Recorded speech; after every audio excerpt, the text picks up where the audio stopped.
Uh,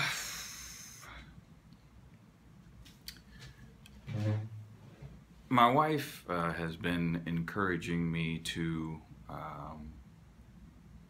make a video to kind of talk to the world out there about some of the things that I feel inside. And anybody who knows me personally probably knows that I oftentimes have a lot to say. But I'm also, surprisingly, being in this industry, I'm a bit of a recluse. So I tend to keep my opinions, well, to myself to the best of my ability, but to my circle of people who I trust.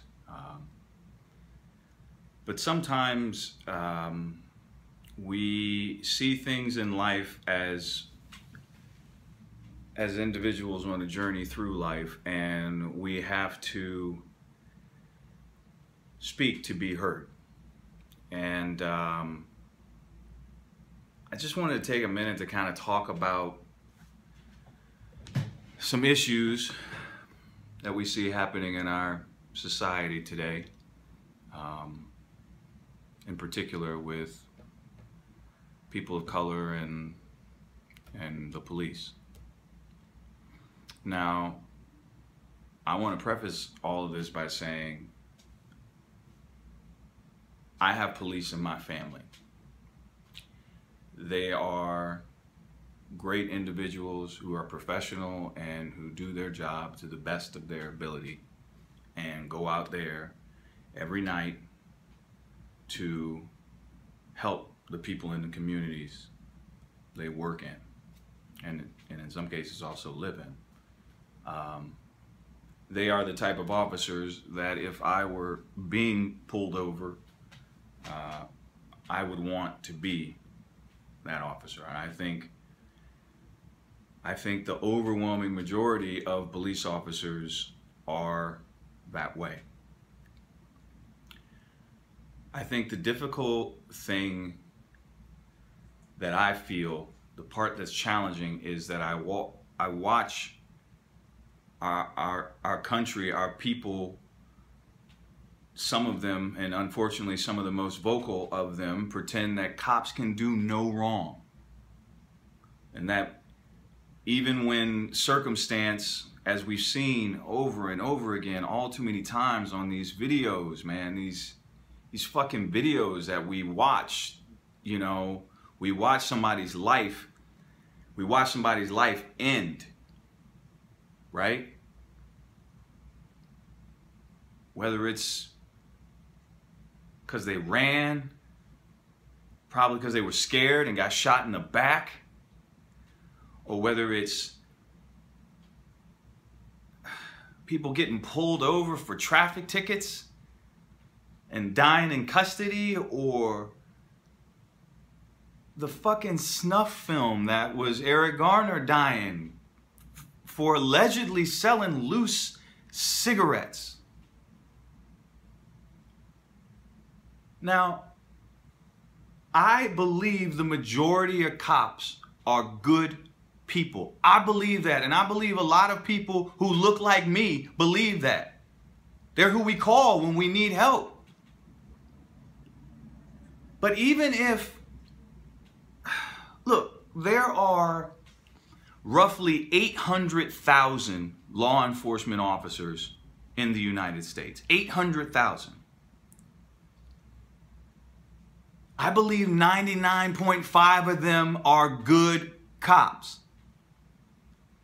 But if just 1/2 of 1% of them are cops with ill intent, or cops that are racist, if just 1/2 of 1% of them are like that, that's 4,000 cops.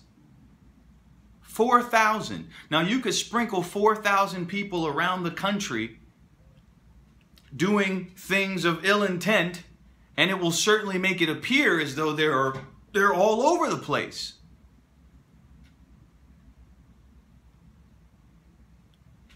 And they are.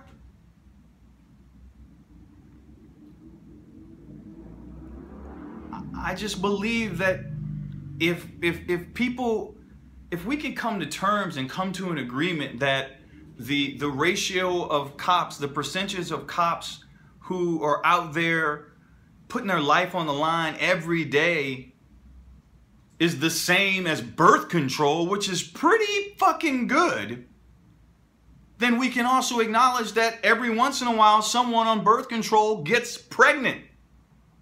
Every once in a while, one of these guys or women or whoever, they do something that's wrong, right? And see, what happens when something that's wrong happens and we don't say it's wrong, then the people who feel they've been wrong, they never get justice.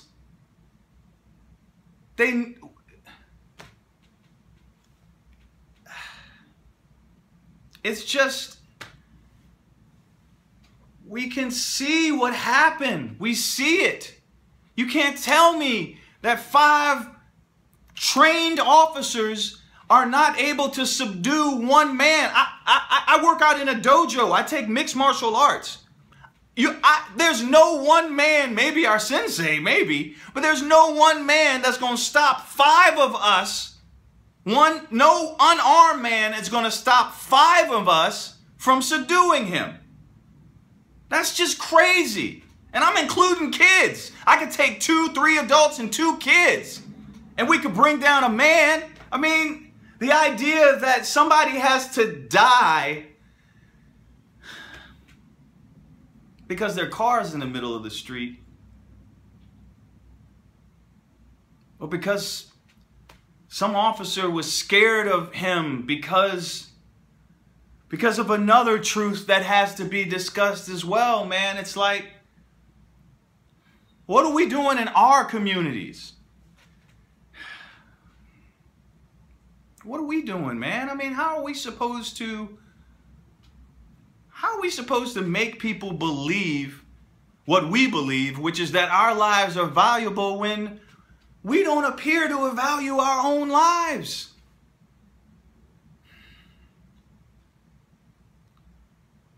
I'm not going to lie. I don't live in Chicago. I lived in New York. I mean, that has its issues as well, but I don't live in the communities where the majority of this violence is taking place, and I don't try to pretend that that's something that I understand. Okay? I lost friends growing up to senseless nonsense. I lost family. I understand that pain. But I don't understand what we do to each other, right? What we do to each other. We say Black Lives Matter, they do, but what we do to each other matters too. Black lives have to matter to us, because the things are connected. They're connected. What we put out in some instances, when, you know, I think there's, and I'm rambling. I'm sorry. I'm rambling a little bit. I'm a little emotional. This is a little weird. I don't do shit like this. You know, but I think there's 2 types of racism when it comes to policing. I think that there are cops who become cops who don't like minorities growing up, and their parents probably didn't like blacks and Hispanics, and nowadays there's also gays and Muslim. They just grew up in that. That's who they are, and somehow they make their way onto the force as well, right? Just like, you know, shitty people make their way into all walks of things, right? So there's that type of racism that some cops bring to the job. And I get that. But I feel like there's another, and listen, racism is racism, right? Just like I don't understand rape and date rape. What difference does it make if you know the motherfucker? That doesn't make any difference at all. It's rape. Just like racism is racism, but we have these categories, so we're just better able to explain it, try to comprehend it, try to understand something that just seems fucking irrational, right? So there's that ingrained racism, but then I believe there's something called occupational racism, right? And the ingrained racism, there's really nothing you can do. You know what I mean? We can be the most upstanding, articulate, church-going, respectable community pillar type black person, and some people, they don't give a fuck. They think Obama's a Muslim, and fucking they just don't fucking look. Hillary called them a basket of deplorables, and they just fucking went nuts. But the truth of the matter is, they're not good people. All right? When you see what type of stuff racism brings out in these people, they don't look like nice people. And deplorable is, quite frankly, a kid's glove term to describe them. But then there's also this thing, I think, that's called occupational racism. And that's something we do have more control over as a society, as a culture, as a segment of the population who look like me, right? And I think occupational racism comes and is found in officers who patrol the communities that, quite frankly, need them the most. And they witness violence and heinous crimes on a more frequent basis that tend to involve victims and perpetrators who look like me, right? So they spend 10, 12 hours a day in these communities that, quite frankly, a lot of us are afraid to go to, right? They're there every day, and they see the carnage that's happening at the hands of some not so nice people who live in these communities. And I think that that framing of their world that they see on a constant, consistent basis starts to mold their thinking about the people they see doing these things all the time in their world. That's where they live. We can't deny an officer's fear of the unknown. We can't deny that. I'm not a cop. I played one on TV, but I knew I was going home every night. I never got killed on the show, okay? There was no fear for me running up to a suspect because the guns are filled with blanks and we've mapped it out and we have stunt coordinators and all of that stuff. I don't even pretend to know what that feels like to be an officer and feel like your life is in danger, right? I don't pretend to know that. However, if you feel like your life is in danger simply because of the person's color, that's not really right. Right? I ain't never committed no crime. I ain't never been in jail. Well, I'm gonna say I speed. I mean, come on. If I maybe run a stop sign, I'm not a criminal is my point. I have no record. But I'm just as scary to a lot of you as someone who does. And that doesn't seem to be the same case when it comes to people who don't look like me. Caucasian people, white people. It doesn't seem to be the case because the logic, even in the logic of occupational racism, which doesn't excuse racism, like I said, I'm just giving you a category so we have a better way of understanding it.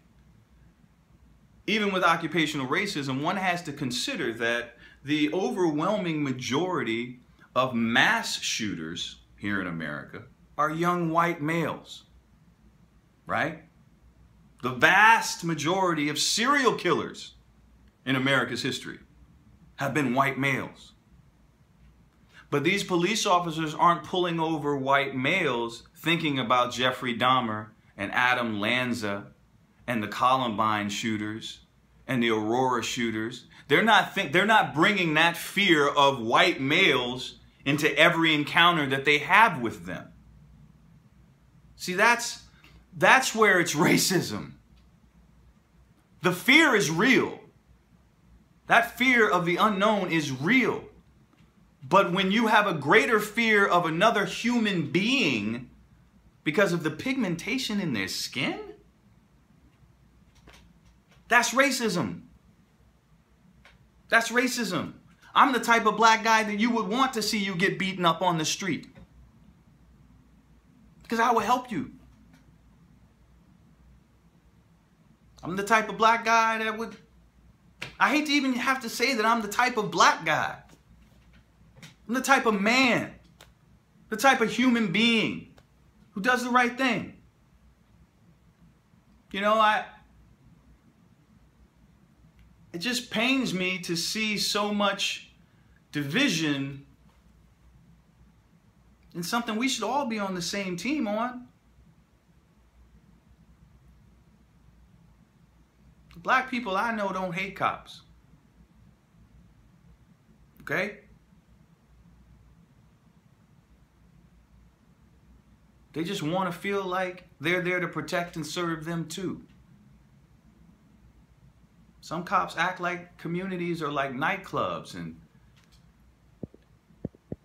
sorry, low power mode. So this is going to cut off any second, but I was saying some cops treat communities like they're nightclubs and they're bouncers. Some of the people there need help. Before this power dies, I just want to touch on one more thing. I feel like I could talk forever. This is actually quite cathartic. You know, when I was talking about that 0.5%, we need the support of police as well to identify those people.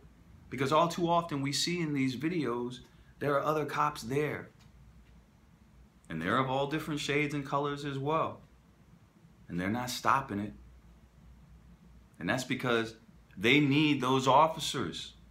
See, that's part of the thing. You have this blue line because if you're the cop who says, hey, yo, stop this, you're going too far, then you become the cop that might have to wait a little longer for backup, right?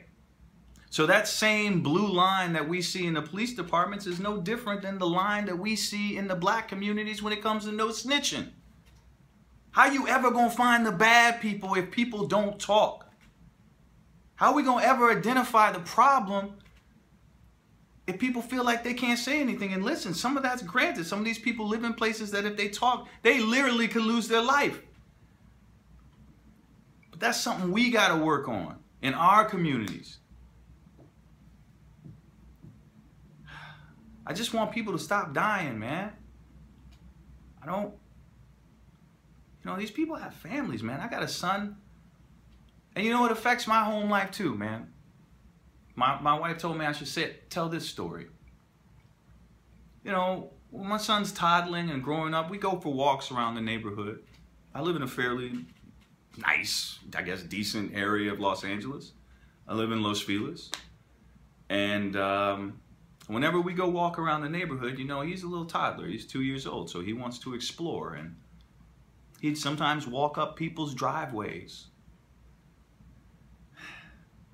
And I would always find myself like talking louder to him. Hey, buddy, where you going, buddy? Hey, daddy's over here. Hey, where you going, little guy? Here, stay close to daddy. And I realized that I was doing that because I didn't want anybody to look outside and be surprised to see me, but look outside and see me and not see him. And think I'm up to something nefarious, right? That's a reality I live in. People, you know, I work on TV, I do movies, I have a career. I still have that same fear. I still have that same fear. Because what I fear is somebody don't see my little boy walking with me and think I'm doing something, and the next thing you know, the police roll up on me. I'm surprised, a little bit like, what the fuck, and boom, I'm dead. And people say, oh, well, they wouldn't shoot you. You're famous. What? Fuck that. I ain't that famous. I'm a dude who's been on a couple of TV shows and fucking on Broadway. I ain't famous. If anything, I might look familiar to them, which could be good or bad, because they might think they saw my face on a poster at the fucking post office.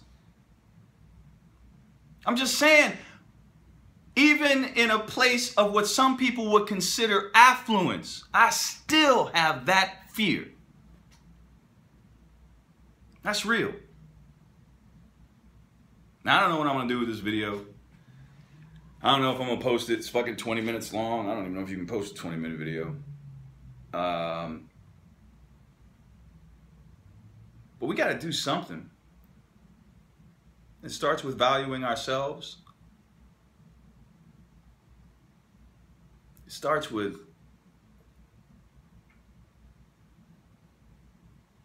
humanity. You know, when I did Selma, I had the great honor and privilege of meeting the man that I portrayed, Reverend Dr. C.T. Vivian. If you don't know who he is, look him up, man. He's a fucking hero. And I read his book, and he had a great line in the book that I really think sums up so much of what we face here. It said that America, and I'm paraphrasing, so don't butcher me if I don't get it perfect. I got the book in there, though. I could read it, but I don't want to get up and go get it. He basically said America didn't have as much a race problem as it had a humanity problem. Because see, racism, that falls under the umbrella of humanity. If you have humanity, then race is shielded from all of that. And he also said that no man can desecrate the humanity of another without destroying his own in the process.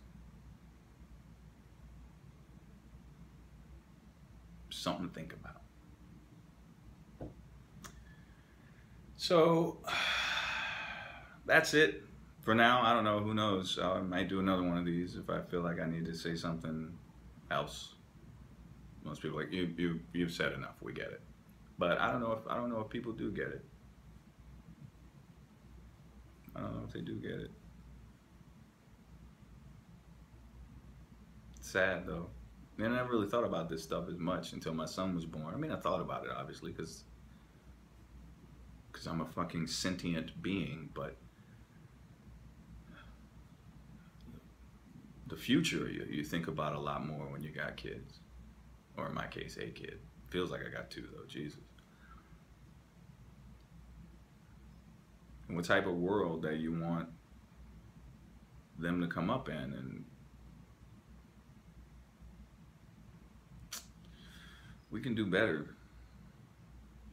We can do better. We just gotta find a way to not see shit so black and white.